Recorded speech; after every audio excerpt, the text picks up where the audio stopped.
Pacar bule Nikita Mirzani, Antonio Dedola mengaku siap menjadi mualaf. Antonio Dedola berencana untuk memeluk agama Islam di tahun ini.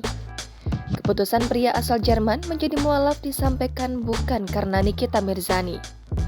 Antonio mengaku ingin masuk Islam atas keinginan hatinya bukan karena orang lain. Dikutip dari kanal YouTube Cumi Cumi pada Jumat 6 Januari kemarin, Antonio mengatakan kini mulai mempelajari agama Islam hingga Al-Quran. Pacar Nikita ini juga mengatakan memiliki teman dekat yang memberitahu mengenai agama Islam. Saat ditanya soal keseriusannya dengan Nikita Mirzani, Antonio mengatakan akan memberi kejelasan hubungan, yakni berniat untuk menikah dengan sang kekasih Nikita. Antonio juga menyinggung soal orang tuanya yang akan datang ke Indonesia untuk bertemu dengan Nikita.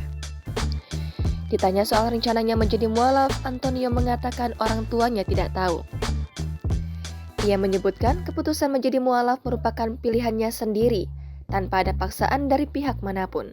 Antonio juga menyampaikan pesan untuk Nikita Mirzani yang baru selesai menjalankan operasi karena sakit pengapuran tulang leher. Ia mendoakan kesembuhan Nikita dan mengaku akan selalu ada di sisi sang kekasih. Diketahui, Antonio turut menemani Nikita Mirzani menjalani operasi pengapuran tulang leher pada Jumat 6 Januari 2023. Operasi tersebut dilaksanakan di Rumah Sakit Primer Bintaro, Tangerang Selatan. Jangan lupa subscribe, share, komen, dan like ya!